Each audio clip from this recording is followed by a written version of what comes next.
So the kids and I have discovered escape rooms. Puzzles that you have to solve, riddles that you have to solve, mathematical equations that you have to solve in order to access another room and then to eventually be able to earn your freedom from the rooms that you're trapped in. What's interesting, and I noticed this when we were in these escape rooms, that there are multiple rooms, right? There's the first room, which is typically the room that you begin in, and you've got to solve all the puzzles and everything in there to then get to the second room. And then typically maybe there's a third room depending on how hard it is. Let's just say that the first room is the room of awakening. And what's the room of awakening? The room of awakening is there's some crisis, some calamity, or some spontaneous event that catapults you out of the confines of your personality into something far greater than you've ever experienced or allowed yourselves to be. Some crisis, some calamity, some challenge, or some spontaneous event that catapults you out of the confines of your identity into something greater than you ever imagined or ever allowed yourself to be. And all of your time in room number 1 is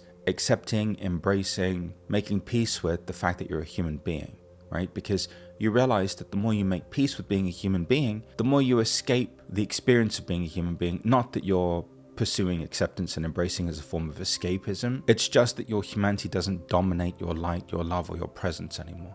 Because you're inclusive of being human, so then that allows your light, your love, and your presence to fully express itself. Okay, so let's just say that we've solved all the puzzles and mathematical equations in room number 1, and all of a sudden a door opens up and then we move into, room number 2. Well, what's room number 2? Room number 2 is beyond awakening. Now, this room's interesting because beyond awakening, well, what does that even mean? There's no language for it.